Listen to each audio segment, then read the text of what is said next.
한국에 보면 아이들을, 자기 자녀를 실종한 가족들이 제법 있습니다. 근데 그런 가족들은 어린이날이 껴있는 5월달이 되면 바깥 출입을 금한다고 합니다.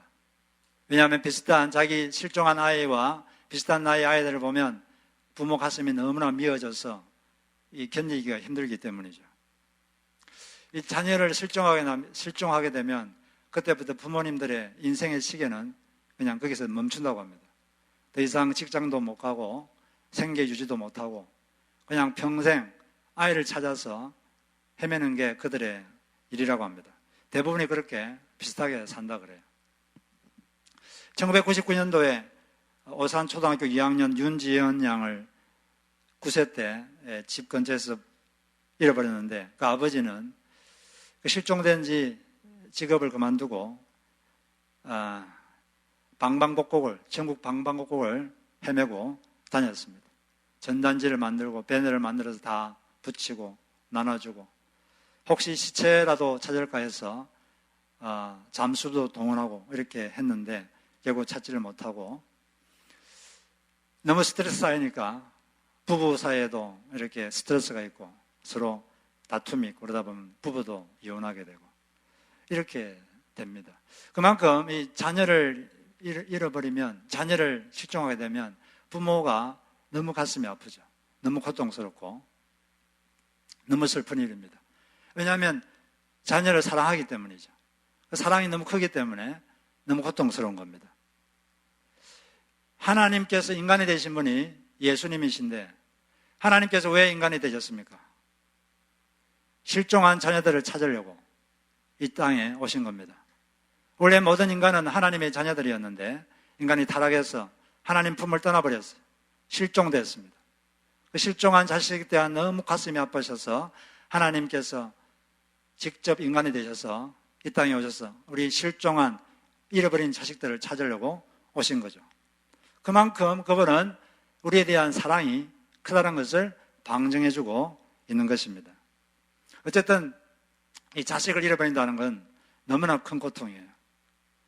그런데 예수님의 육신의 부모였던 마리아와 요셉도 잠시긴 하지만 3일 동안이 하지만 자기 자식 장자 예수를 12살 때 실종했어요. 그때 막 정신이 반쯤 나가가지고 찾다가 겨우 3일 만에 찾긴 했지만 아주 그 큰 일을 맞았습니다.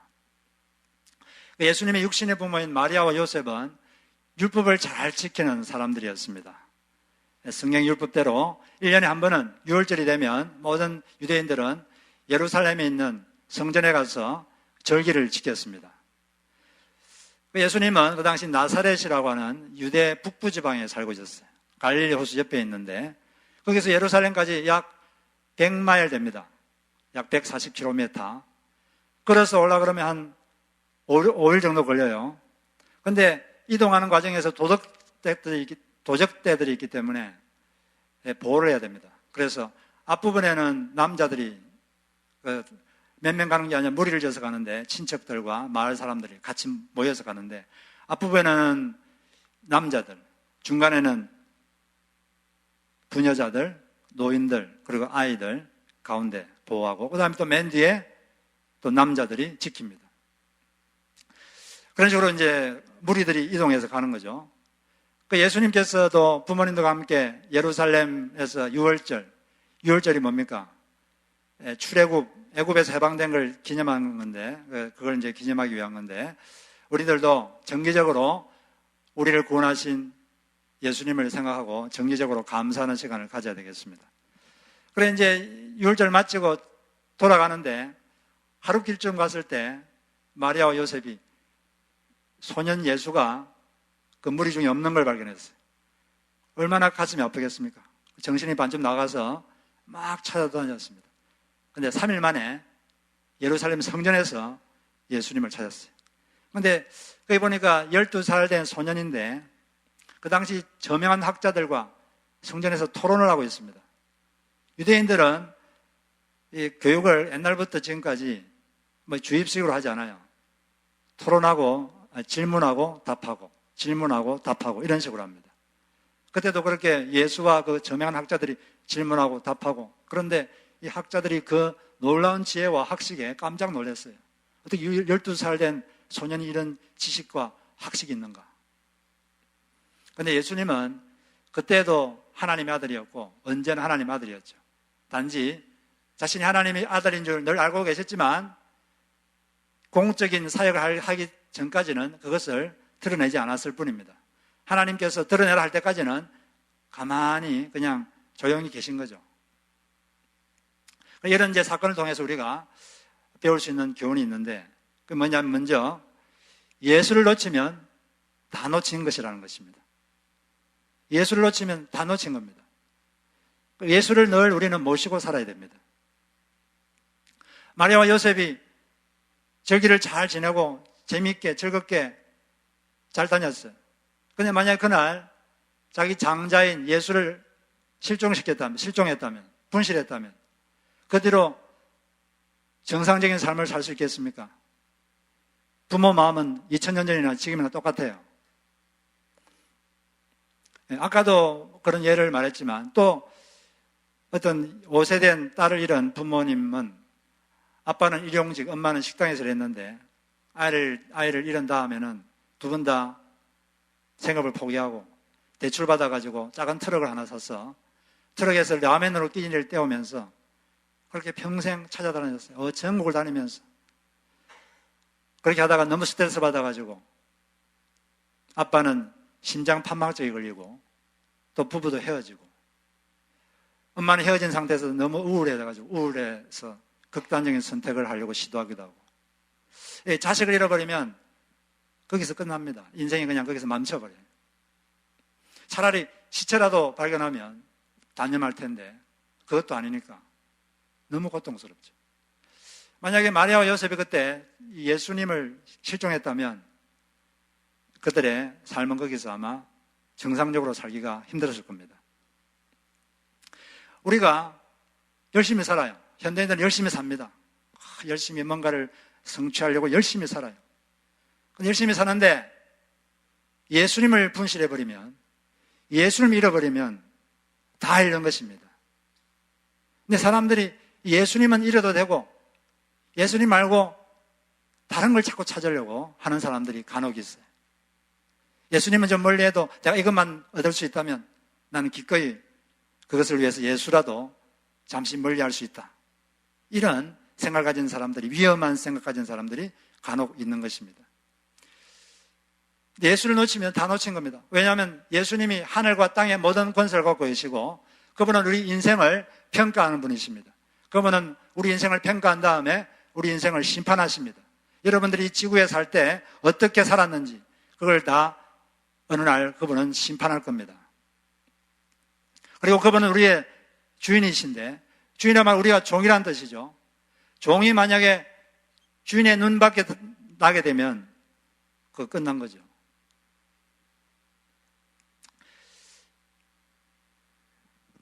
당장 이런 것은 없는 것 같은데 조금 시간 지나면 알게 됩니다. 다 잃었다는 것을 알게 되죠. 솔로몬이 처음에 왕이 되었을 때는 아버지 다윗의 본을 따라서 여호와를 잘 섬겼습니다. 그런데 여호와를 신앙하지 않고 우상을 섬기는 이방 여인을 아내로 맞아가서 그렇게 살다가 거기 물이 들었어요. 그 아내를 위해서 신전도 지어주고 그렇게 하다가 이 솔로몬은 하나님을 버렸습니다. 그리고 이제 나라가 우상 천지가 되어버렸어요. 그렇게 부강했던 나라가 이 솔로몬이 죽고 나라가 분단이 됐습니다. 그때부터 나라는 점점 쇠퇴했습니다. 이 모든 걸 다 경험한 솔로몬은 자기 이걸 다 경험한 다음에 다음과 같이 결론적으로 전도서 12장 13절에서 이렇게 말했죠. 일의 결국을 다 들었으니 하나님을 경외하고 그의 명령들을 지킬지어다. 이것이 모든 사람의 본분이니라, 의문이라. 하나님은 생명의 근원입니다. 꽃을 땅에서 꺾어서 잠시 두면 잠시 살아있는 것 같은데 조금 있으면 죽어요. 왜? 생명의 근원 땅을 떠났으니까. 마찬가지로 우리가 하나님을 떠나면 괜찮은 것 같은데 조금 시간 지나면 영혼이 병이 듭니다. 영혼이 시들해져요. 알로에 마임이라는 회사를 운영하는 유영섭 회장님이 계신데 이분은 30대 중반부터 사업을 했습니다. 근데 잘 되는 것 같던 사업이 중간에 어떤 장애물을 만나서 실패를 하고 또 실패를 하고 실패하기를 8번을 실패를 했어요. 그래서 8번을 사업을 실패하고 나니까 완전 절벽 끝에 섰습니다. 그때 절벽 끝에서 그는 하나님께 기도했습니다. 기도하면서 하나님께서 그 마음속에 이 말씀을 들려주셨어요. 너는 먼저 하나님의 나라와 하나님의 의를 먼저 구하라. 그 심정에 말씀이 들리면서 마음에 깨달음이 생겼습니다. 아, 내 삶에 예수님이 실종됐구나. 하나님이 없구나. 내가 하나님을 떠났구나. 사업한다고 바쁘다는 핑계로 처음에는 그래도 교회도 잘 나갔는데 사업하다고 바쁘다고 이제 예배도 등한시하고 더 바빠지면 예배도 안 드리고 드려도 대충 드리고 그냥 가버리고 그런 자기 모습을 보게 됐어요. 내가 예수님을 떠났구나. 예수님이 내가 실종됐구나.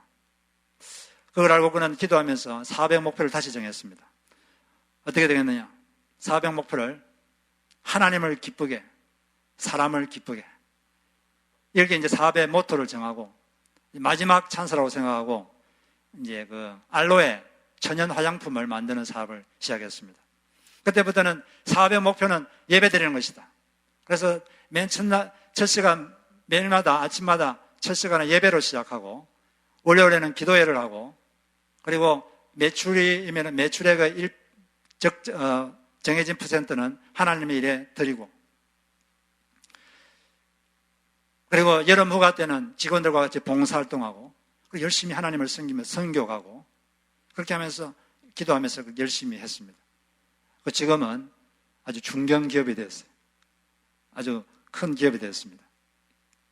물론 하나님을 첫 자리에 모신다고 다 이렇게 중견기업이 되지는 않겠지만 그렇지만 그런 삶의 패턴은 우리가 반드시 익혀야 되는 것입니다. 우리가 어디를 가든지 예수님을 모시고 다녀야 돼요.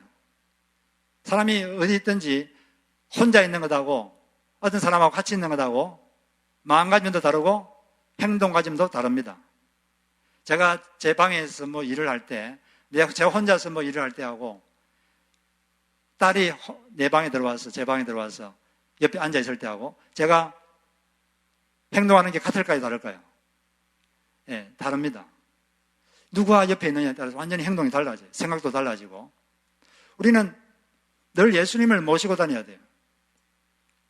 예수님을 영접한 사람은 물론 마음에 예수님이 계십니다. 그런데 예수님이 계시는데 어떤 사람들은 하루 살면서 예수님을 생각을 안 해요. 예수님이 인식을 안 합니다.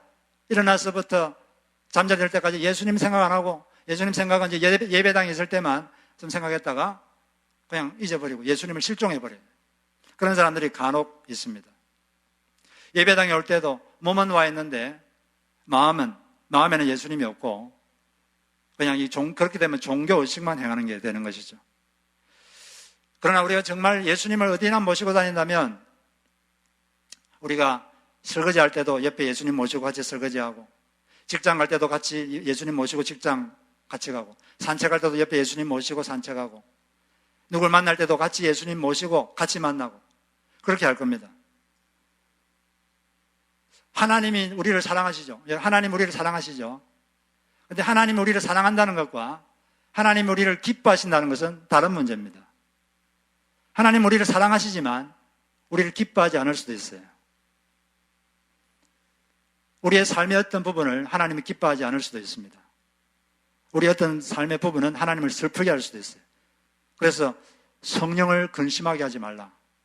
그렇게 말씀하셨죠. 그런데 성경에 보면은 평생 하나님을 기쁘시게 한 자였다. 이런 평가를 받은 사람의 삶에 대한 기록이 있습니다. 그 사람이 누굽니까? 이 사람은 평생 하나님을 기쁘시게 한 자였다. 네, 두 자입니다. 에녹인데 히브리서 11장 5절을 보면 에녹은 죽음을 보지 않고 하늘로 올라갔는데 하늘로 올라가기 전까지 하나님을 기쁘시게 하는 자라는 칭찬을 받았습니다. 에녹에 대한 기록이 창세기 5장 21절 24절에 있는데 에녹의 삶의 특징은 딱 한마디로 요약돼요. 그 뭐냐면 하나님과 동행. 22절을 보면 에녹은 300년을 하나님과 동행하더니 24절은 에녹이 하나님과 동행하더니 하나님이 그를 데려가시니라.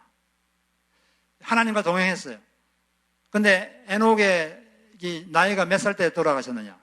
365살 때 돌아가셨습니다. 이게 좀 공교롭게 1년이 며칠이죠? 365일. 우리는 365일 주님과 늘 동행해야 된다. 이것을 우리 연상할 수가 있는 것입니다. 우리가 그래서 어딜 가든지 예수님을 모시고 다녀야 돼요. 저는 이렇게 누굴 만나러 갈 때 이렇게 기도하면서 갑니다. 하나님, 주님 같이 만나러 가시죠. 주님, 저를 통해 그 사람을 만나주세요. 이렇게 기도합니다. 또 전화 통화할 때도 주님, 저를 통해 주님께서 말씀해 주십시오. 이렇게 기도하고 가면 하나님께서 저를 통해서 일을 하신다는 그런 느낌을 받을 때가 있습니다. 누굴 만날 때도 혼자 만나지 마시고 옆에 예수님은 눈에 안 보이지만 계신 분처럼 생각하고 같이 만나시기 바랍니다. 그리고 주님, 저를 통해서 주님이 만나주세요. 무슨 말을 해야 됩니까? 이렇게 여쭤보면 어떤 하나님은 생각을 탁 줍니다. 그게 하나님 음성이죠. 어떤 생각을 탁 주면 그렇게 한번 해보세요.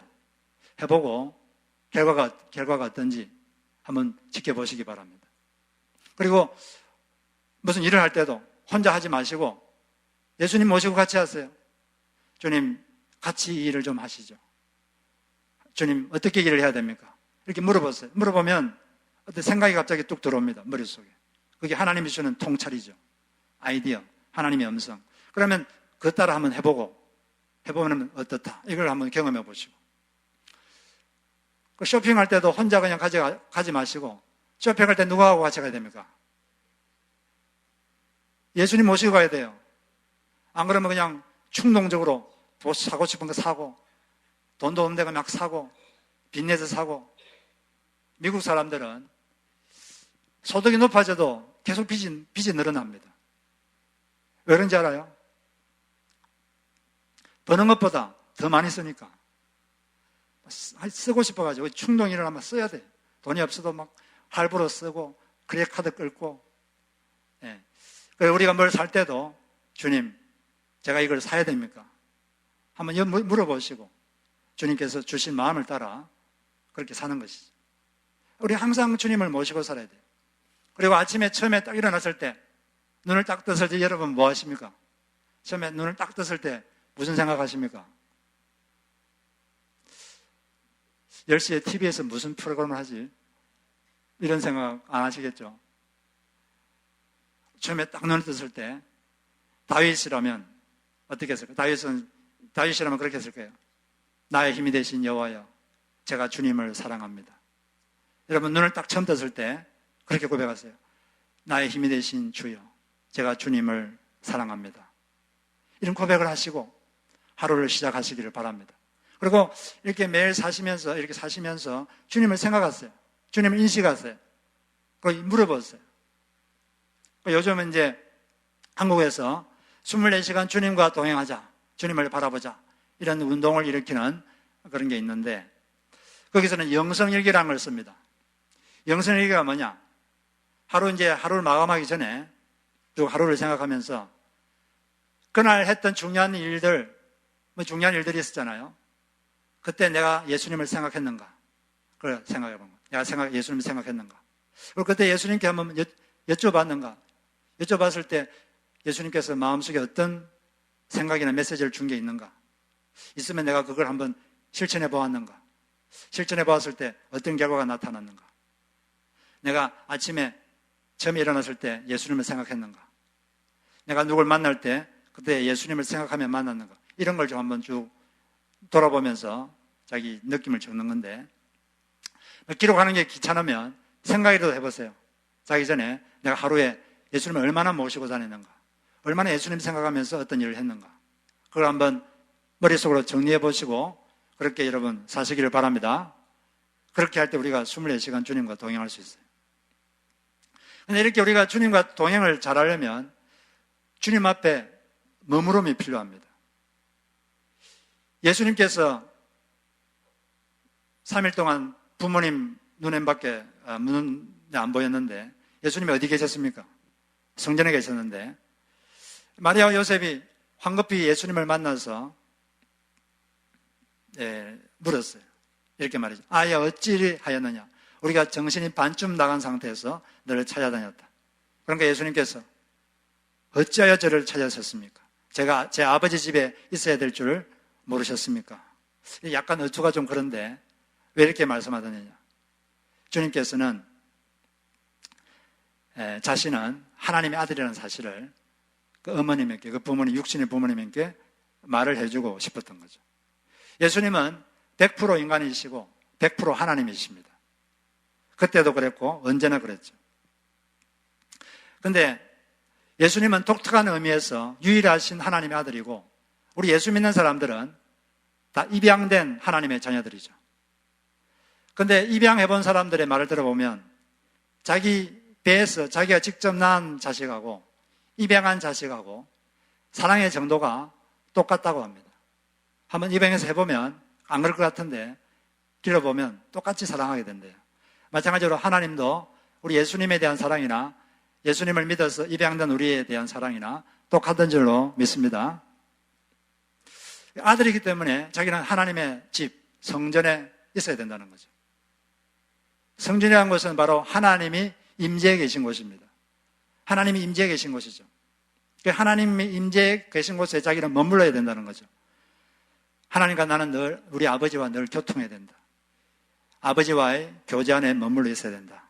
이런 말씀을 하신 겁니다. 내가 아들이기 때문에 늘 아버지와 교통하고 그분 임재 아래 머무르면서 살아야 된다는 거죠. 예수님은 평생 이렇게 주님 앞에 잘 머무셨습니다. 주님 앞에 새벽에는 한적한 곳에 가셔서 기도하시고 또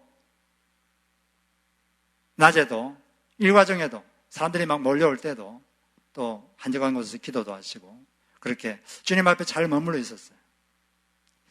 주님 앞에 머무름이 인생의 무게감을 줍니다. 우리가 주님 앞에 머물러 있는 시간이 길수록 우리의 언어는 듣는 사람에게 무게감 있게 들려요. 어떤 사람은 말을 하면 그게 상당히 무게감 있게 오는 사람이 있습니다. 그 한마디인데 영혼을 울리는 그런 말이 있죠.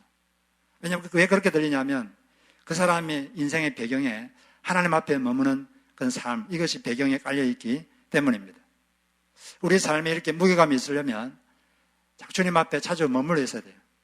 주님 앞에 기도하고 또 말씀 묵상하고 찬양하고 예배드리고 이런 삶이 잘 될 때 하나님께서 우리 가운데 우리 삶에 무게감을 줄 줄로 믿습니다. 우리 삶에 이렇게 주님 앞에 잘 머물러 있으면 우리가 예수님을 닮아가는데 예수님의 삶의 두 가지 특징을 보면 첫째는 예수님은 깊은 영성의 존재였습니다. 우리가 주님 앞에 잘 머물러 있으면 우리는 깊은 영성의 사람이 되는 것입니다. 우리는 넓이도 필요하지만 깊이도 필요해요. 현대에는 좀 깊이 있는 사람을 필요로 합니다. 인격의 깊이, 영성의 깊이가 필요하죠. 그런데 영성의 깊이는 고난과 비례한다고 말할 수가 있습니다. 이 사람은 역경을 거치면서 사람이 깊어져요. 영성이 깊어지고 마음이 더 깊어집니다. 그런데 단순히 고난을 그냥 당한다고 사람이 깊어지느냐? 그런데 어떤 사람은 고난을 당하면서 인생이 황폐되는 사람도 있습니다. 고난당하면서 오히려 세상에 대한 원망, 사람에 대한 원망, 분노가 가득 차 있고 그런 사람도 있어요. 이 고난을 당하는 게 중요한 게 아니라 이 고난을 어떻게 대처하느냐, 어떤 식으로 대응하느냐, 이것이 나를 깊게 만들 것인가, 황폐화시킬 것인가, 이걸 결정하는 거죠. 주님 앞에 나가 머무르기 전에는, 주님 앞에 기도하기 전에는 환경에 대한 원망, 사람에 대한 원망, 나는 억울하다, 이런 생각뿐이었어요. 그런데 주님 앞에 나가서 머물러 있으면 갑자기 하늘에서 영혼의 빛이 쫙 비칩니다. 빛이 쫙 비치면서 자기 영혼 속에 있는 먼지가 보여요. 방이 어두울 때는 먼지가 하나도 없는 것 같아요. 깨끗한 것 같은데 갑자기 창문을 열면 태양빛이 쫙 들어오면 그 방 안에 먼지가 가득한 걸 보게 됩니다. 그것처럼 주님 앞에 나가기 전에는 자기는 아무렇지도 않은 것 같아요. 자기 속에는 먼지가 없는 것 같은데, 근데 이 빛이 들어오는 순간, 영혼의 하나님의 빛이 탁 들어오는 순간 자기 속에 있는 먼지가 보입니다. 자기 영혼의 더러움이 보여요.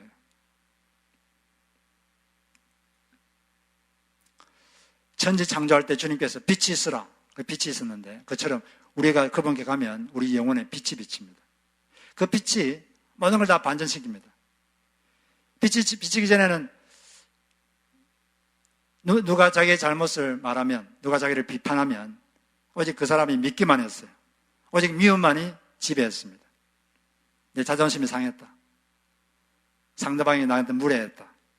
그 생각밖에 들지 않습니다. 다른 생각은 들질 않아요. 어떻게 저럴 수가 있어. 그런 생각밖에 안 듭니다. 그런데 영혼의 빛이 들어오는 순간 상대방의 비난 속에서도 하나님의 음성을 듣습니다. 가끔씩 예를 들어서 그럴 수가 있어요. 어떤 사람이 자기 보고 당신 이기적이야. 이 비난이죠. 그런 말 들으면 어떻습니까? 모욕감을 느끼고 아주 고통스럽습니다. 그리고 분노가 생기고 상대방은 미움이 생기죠. 내가 이기적인지 아닌지는 생각할 겨를이 없어요. 그냥 화가 나는 거죠. 그런데 그 고통을 가지고 주님 앞에 갑니다. 무릎을 꿇습니다. 그리고 기도를 합니다. 그리고 말씀을 읽습니다. 그 빛이 쫙 비치죠. 자기 영혼 속에 빛이 쫙 비치는 순간 사람이 갑자기 생각이 바뀝니다. 주님, 정말 그렇습니다. 제가 그런 사람입니다. 저는 이기적인 사람입니다. 주님, 제가 변하겠습니다. 주님, 저를 변화시켜 주십시오. 이렇게 되는 거예요. 이게 바로 영혼에 빛이 비칠 때 생기는 반전입니다. 이것은 우리가 자연적인 사람은 이런 생각을 할 수가 없어요. 그러나 하나님이 주시는 빛이 쫙 비칠 때 사람은 이렇게 되는 거예요. 그러면서 그 사람은 점점 깊어집니다. 점점 영성이 깊어져요. 점점 깊이 있는 사람이 되고 점점 성숙한 사람이 됩니다. 그런 사람이 그렇게 이런 일들이 하나씩 쌓일 때 그 사람은 점점 예수를 닮은 사람이 되는 거죠. 그리고 그렇게 하다 보면 신약 성서에서 말하는 것처럼 신약 성서에서 말하는 사람이 점점 되어갑니다. 베드로전서 3장 9절에 보면 이런 말씀이 있죠. 악을 악으로 욕을 욕으로 갚지 말고 도리어 복을 빌라. 이를 위하여 너희가 부르심을 입었으니 이는 복을 유업으로 이어받게 하려 하심이라. 이런 사람이 되는 겁니다. 언제? 우리가 주님 앞에 머물 때, 그리고 하나님이 영혼의 빛을 비출 때, 그때 그렇게 되는 거죠. 비난 속에서도 하나님의 음성을 듣고, 비판 속에서도 하나님의 소리가 들리고, 모욕 속에서도 주님의 메시지가 들리고, 그런 성숙한 사람, 깊이 있는 사람, 그런 영성의 깊이를 가진 사람으로 점점 우리는 바뀌어 가는 것입니다. 그러니까 우리가 또 주님 앞에 머무를 때 우리는 어떻게 되느냐? 따뜻함과 지혜를 겸비한 사람이 됩니다. 예수님은 따뜻한 분이셨지만 따뜻하기만 한 분은 아니었습니다. 그분은 또한 지혜로운 사람이었어요. 사람이 따뜻하기만 하면 문제를 해결 못해요. 사람의 죄성을 컨트롤할 능력이 없습니다. 그리고 또 지혜롭기만 하고 따뜻함이 없으면 그 지혜는 곧 계략으로 바뀌기도 합니다. 예수님은 둘 다 있었죠. 어느 날 예수님께서 가늠하다 잡힌 여인을 만나게 됐어요. 가늠하다 잡힌 여인을 사람들이 막 끌고 왔습니다. 그래 뭐 돌로 때려 죽이려고 그랬어요. 그때 예수님은 그 여인에게 따뜻했습니다. 내가 너를 정죄하지 아니하노니 다시는 가서 죄를 범치 말라. 그 여인을 따뜻하게 해줬어요. 근데 예수님은 따뜻하기만 한 뿐 아니라 지혜로웠습니다. 그렇게 했는데 여전히 그 여인 주변에는 돌멩이를 들고 저 가난한 여자를 때려 죽여야 된다. 이렇게 막 소리 지르는 사람들이 있었어요. 어떻게 됩니까? 그때 예수님은 놀라운 지혜를 발휘하셨습니다. 너희 중에 죄 없는 자가 먼저 돌로 치라. 그렇게 말하면 여러분 중에 누가 돌멩이 먼저 때린 사람이 있겠습니까? 그 여인은 잘못했어요. 간음 잘못한 건 분명히 죄인데 죄다. 근데 죄 없는 자가 먼저 돌로 치라. 아무도 그럴 수 없었던 거죠. 한 명씩 다 물러가고 다 떠났습니다. 놀라운 지혜로 문제를 해결한 거죠. 예수님은 따뜻함과 지혜로 그 문제를 해결한 것입니다. 사람이 지혜가 없으면 거칠어져요. 문제는 생겼는데 해결할 방법이 없거든요. 부드럽게 안 되니까 거칠어집니다. 거친 말이 나오고 막 거칠어져요. 근데 사람은 상대방이 거칠게 나오면 자기도 거칠어집니다. 상대방이 화를 내면 자기도 화가 나요. 상대방이 소리를 지르면 자기도 소리를 지르게 되죠. 이게 왜 그러냐? 사람의 뇌 속에는 거울 신경세포라고 하는 게 있다고 합니다. 거울은 어떻죠? 거울이란 것은 거울 앞에 있는 물건을 재현해냅니다. 마찬가지로 누가 화를 내면 나에게도 화가 나요. 누가 소리를 지르면 나도 소리를 지르게 됩니다. 그럼 상대방은 더 화가 나겠죠. 그러면 더 소리를 지르요. 그럼 나도 더 화가 나니까 더 소리를 지릅니다. 소리가 더 끝까지 가면 나중에는 감정을 컨트롤할 수 없는, 걷잡을 수 없는 상태가 되어버립니다. 그래서 가능하면 부드러운 게 좋아요. 그 잠언 15장 1절에 보면 유순한 대답은 분노를 시기하여도 과격한 말은 노를 격동하느니라. 영어 성경을 해석해 보면 부드러운 대답은 상대의 분을 제거하지만 거친 말은 분을 불러일으킨다. 분을 충동질시킨다. 이렇게 되어 있습니다. 우리의 관계가 부드러워지려면 우리 말이 부드러워야 돼요.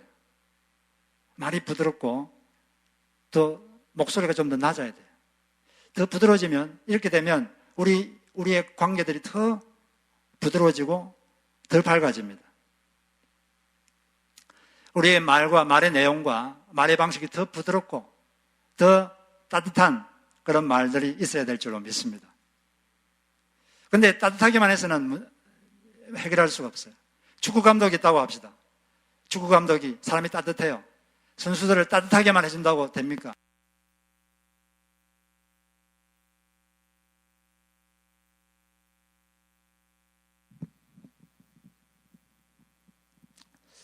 감독다운 실력이 있어야 됩니다. 실력이 없으면 실력이 없고 따뜻하게만 하면 선수들이 따르질 않습니다. 우리에게는 따뜻함과 실력, 따뜻함과 지혜가 동시에 필요한 거예요. 그러면 부드럽게도 문제를 해결할 수가 있게 되는 것입니다. 이건희 삼성전자 회장이 쓴 에세이집이 있는데 그게 좀 인상적인 말이 있어서 제가 인용을 해보겠습니다. 승마는 기수도 기수지만 말이 매우 중요하다.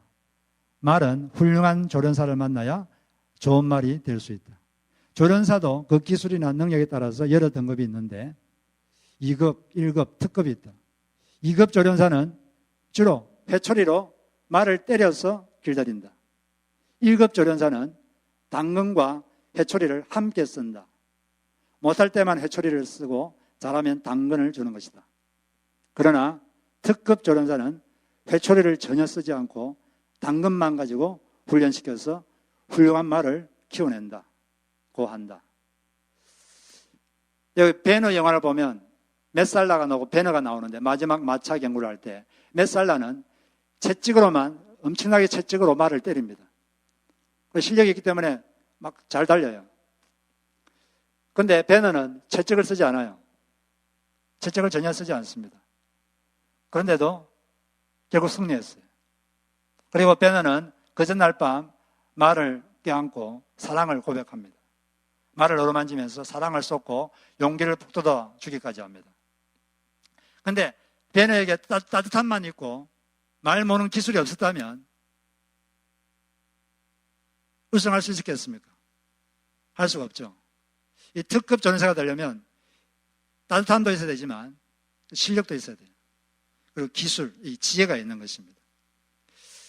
그래서 우리가 이 기독교인은 하나님은 특급이 되기를 원하시는 것 같아요.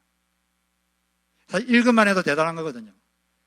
당근과 해초리를 적절히 잘 조합시켜서 사람들이 이끌어가는 것, 이 정도도 상당히 대단한 실력입니다. 그러나 특급은 당근만으로 훌륭한 말을 만들어내는 게 특급이에요. 우리가 기독교 성경을 보면 하나님 우리에게 너희들은 특급 인간이 되라 이렇게 요구하는 것 같아요. 그런데 그렇게 되려면 따뜻함과 함께 지혜가 있어야 됩니다. 지혜가 있으면 부드럽게 하면서도 다 할 수 있어요. 부드럽게 문제를 해결할 수 있습니다. 그런데 사람이 이 지혜가 없으면 문제 해결이 안 되니까 거칠어지죠. 우리는 이렇게 이 두 가지가 동시에 필요한 것입니다. 어떤 제자분이 마켓에 들어갔어요. 마켓에 들어가서 아기 분유를 사러 들어갔는데 그 분유에 보니까 16,000원이라고 되어 있어요. 근데 자기 주머니에 보니까 10,000원밖에 없습니다. 그래서 이 10,000원짜리를 가지고 분유 앞에 가서 분유통을 들었다 놨다 들었다 놨다. 이거 사긴 사야 되는데 돈이 없으니까 또 놨다가 또 들었다가 또 놨다가 결국은 고개를 푹 숙이고 마켓을 떠나려고 나갔습니다. 나가려고 하고 있었어요. 근데 그걸 마켓 주인이 보고 있었어요. 보고 있더니 갑자기 그 우유 분유통을 바닥에다가 내팽개칩니다. 이게 분유통이 찌그러졌어요. 그 찌그러진 분유통을 가지고 그 여인에게 찾아갑니다. 찾아가서 이렇게 말했습니다. 이게 바닥에 떨어졌군요. 저희 가게는 찌그러진 분유통은 반값에 팝니다. 그렇게 사시겠습니까? 그러면 8,000원이잖아요. 그래서 10,000원짜리를 꺼내가지고 2,000원을 거슬러 줬어요. 왜 그랬을까요? 그 마켓 주인은 사람은 도움을 받으면서도 상처받을 수 있다. 이걸 알았거든요. 사람은 도움을 받으면서도 상처받을 수 있어요. 돕는다는 건 따뜻한 거죠. 그런데 따뜻함과 함께 지혜가 없으면 도와주면서도 자기 의도와 상관없이 상대방이 상처를 받을 수 있습니다. 그렇기 때문에 돕겠다는 따뜻한 의도와 함께 잘 돕는 지혜가 필요하죠. 상대방이 상처받지 않도록 잘 돕는, 상대방을 배려하는 이런 지혜가 필요한 것입니다. 제가 아들이 하나 있는데 나이가 지금 16세입니다. 키도 저보다 크고 몸집도 커요. 근데 제가 뭘 부탁하면 잘 안 하려고 그래요. 제가 이렇게, 애가 이름이 예준인데, 예준아, 이거 좀 해라. 그러면 안 합니다. 그래서 이걸 어떻게 해야 되나? 내가 뭐 소리 지를 수도 없고, 그러면 더 화를 내니까 기도하다가 제가 한 가지 방법을 알아냈습니다. Could you do that for me? 너 나를 이걸 좀 할 수 있겠니? Could you? 이렇게 하니까 얘가 하더라고요. 이거 좀 해라 이러면 안 하고 Could you? 이거 좀 해줄 수 있겠니? 이렇게 하면 얘가 해요. 얼마 전에도 백큐을 해야 되는데 내가 좀 하기 싫어서 하기 싫은 게 제가 좀 피곤해서 백큐 좀 해라 그러니까 꼼짝도 안 해요. 그래서 제가 Could you vacuum for me? 이렇게 하니까 슬슬 걸어가더니 백큐을 들고 와가지고 하더라고요. 그래서 또 제가 주로 쓰레기를 제가 버리는데 걔 보고 쓰레기 좀 버리라 그러면 절대 안 해요. Could you trash this box? 이렇게 하면 다 해요. 이게 좀 희한하더라고. 말 조금만 바꿨는데 Could you? 스스로 선택하도록 존중해주고 선택하도록 이렇게 하니까 애가 하더라고. 즐겁게. 그런데 야 예전에 이거 좀 해라. 아빠가 지금 피곤한데 아들이 해야지. 뭐 하고 있어 지금? 당장 빨리 쓰레기 버려야지. 이놈이 그 버릇도 없이. 이렇게 하면 절대 안 합니다. 저보다 힘이 세기 때문에 제가 완력을 할 수도 없어요. 했다가는 얻어맞습니다. 아, 이게 지혜구나. 지혜롭게 하면 화내지 않고도 할 수 있구나. 지혜롭게 하면 말을 조금만 바꾸니까 이렇게 덩치 큰 애도 움직일 수 있구나. 기분 좋게 하게 할 수 있구나. 아, 지혜가 필요하구나. 따뜻함만 있으면 안 되고 지혜가 필요하구나. 그걸 알게 됐습니다. 그래서 우리가 주님 앞에 나가서 기도하고 주님 앞에 머무르면 지혜가 떠오릅니다. 그리고 우리 마음이 따뜻해져요. 그런데 주님 앞에 나가지 않으면 우리 속에 죄성이 있어가지고 자주 거칠어져요. 거칠어지고 막 어떻게 될 줄 모르겠고 자기는 그러고 싶지 않은데 자꾸 거칠어져요. 집에서도 거칠어지고. 그래서 우리 모두가 다 주님 앞에 잘 머무심으로써 따뜻함과 지혜를 동시에 겸비한 특급 그리스도인이 되시길 바랍니다. 1급이 아니라 특급이 되십시오.